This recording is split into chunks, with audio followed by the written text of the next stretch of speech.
Assalamualaikum warahmatullahi wabarakatuh. Perkenalkan, nama saya Zumrotul Mu'alimah dari Prodi Tadris Bahasa Inggris semester 1 dengan nomor NPM 251240014. Di sini saya akan membuat video pembelajaran mengenai mata kuliah Sejarah Peradaban Islam yang diampu oleh dosen Ibu Nur Aini MPD dengan tema Dinasti Umayyah 661 sampai 750 Masehi, pendirian Dinasti Umayyah, pola kepemerintahan Dinasti Umayyah, ekspansi wilayah pada masa Dinasti Umayyah, dan peradaban Islam pada Dinasti Umayyah.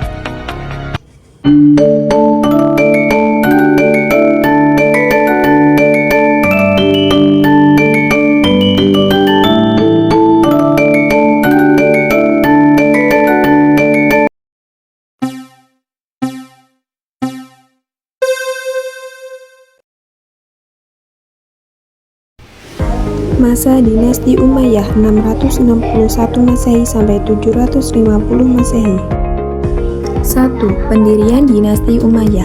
Dinasti Umayyah didirikan pada tahun 661 Masehi oleh Muawiyah bin Abu Sufyan.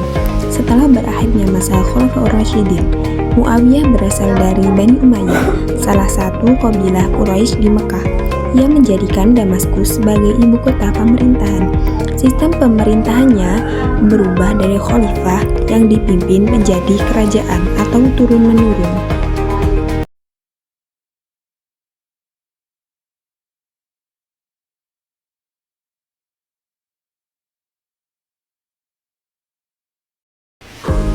Dua, pola pemerintahan Dinasti Umayyah. Bentuk pemerintahannya monarki, kerajaan Islam pertama. Kekuasaannya turun-menurun kepada keturunan khalifah sebelumnya. Pemerintahan bersifat sentralistis, di mana khalifah memiliki kekuasaan penuh. Didirikan biro administrasi seperti Diwan Al-Kharaj, urusan pajak dan keuangan, Diwan Al-Jund, urusan militer, dan Diwan Al-Rasail, surat menyurat dan diplomasi. 3. Ekspansi wilayah pada Dinasti Umayyah. Masa ini adalah masa terluas dalam sejarah Islam. Wilayah barat menaklukkan Afrika Utara, Spanyol atau Andalusia, dan sebagian Perancis Selatan. Wilayah timur menaklukkan meluas ke Persia, Afghanistan, hingga ke India Barat. Wilayah utara mencapai Asia Tengah, Kazakhstan, Uzbekistan, Turkmenistan. Pasukan Islam menyeberangi Selat Gibraltar di bawah pimpinan Tariq bin Ziyad 711 Masehi. 4. Peradaban Islam pada masa Dinasti Umayyah. Bahasa Arab dijadikan bahasa resmi pemerintahan. Berkembangnya ilmu pengetahuan, arsitektur, dan seni Islam. Dibangun Masjid Kubah Batu di Yerusalem. Sistem administrasi dan pemerintahannya diperkuat. Muncul awal perkembangan ilmu tafsir, hadis, dan fikih. 5. Faktor kemunduran Dinasti Umayyah. 1. Terjadinya perebutan kekuasaan di kalangan keluarga Bani Umayyah yang menciptakan ketidakstabilan politik. Sistem pergantian khalifah yang cenderung bersifat turun-temurun menimbulkan konflik. Konflik sosial dan etnis. Konflik etnis antara suku Arab Utara Bani Qais dan Arab Selatan Bani Kalb yang semakin meruncing membuat penguasa kesulitan menyatukan masyarakat.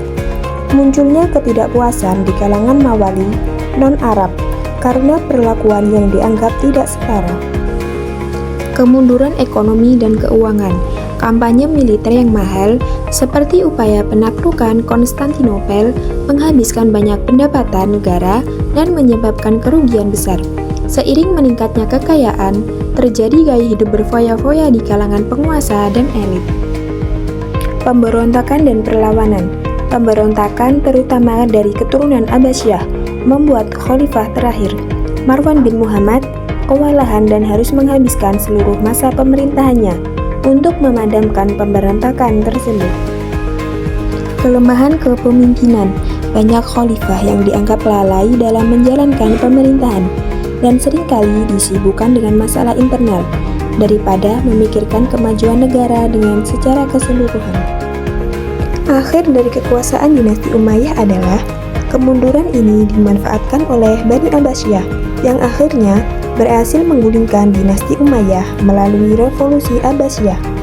Pertempuran Zab pada tahun 750 Masehi menjadi penentu kemenangan Bani Abbasiyah dan mengakhiri kekuasaannya Bani Umayyah di Damaskus. Mari kita simak sedikit cerita dari dinasti Umayyah.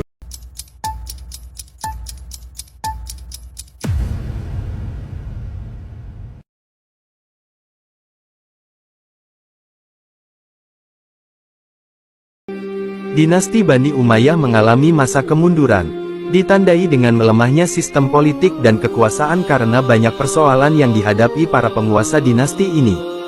Di antaranya adalah masalah politik, ekonomi, dan sebagainya. Seperti diketahui bahwa setelah Khalifah Hisham bin Abdul Malik, para Khalifah Bani Umayyah tidak ada yang dapat diandalkan untuk mengendalikan pemerintahan dan keamanan dengan baik.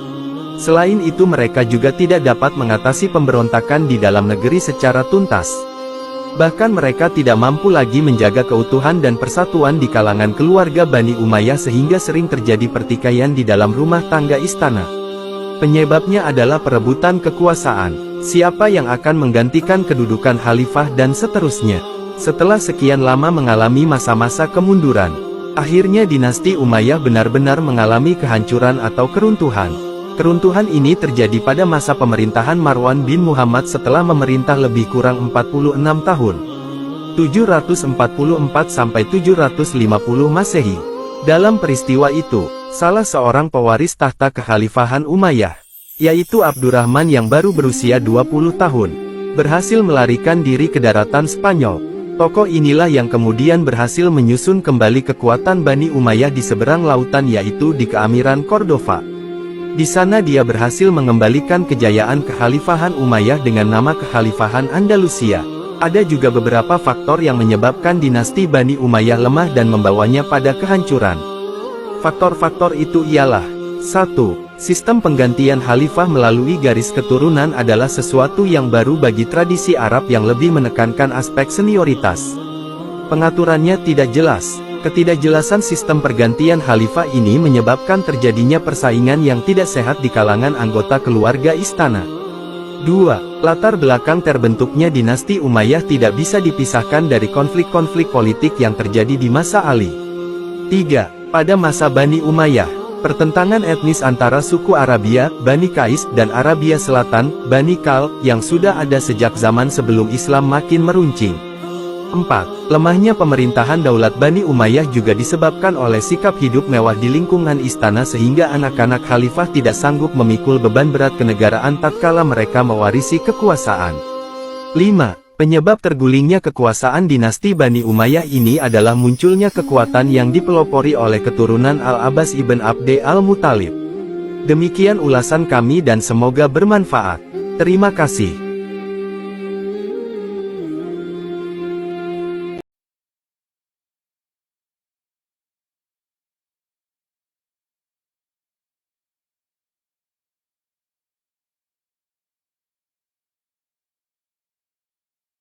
Sudah berapa kali ku bilang kalau videonya udah selesai. Lah udah selesai. Bye bye sepuh.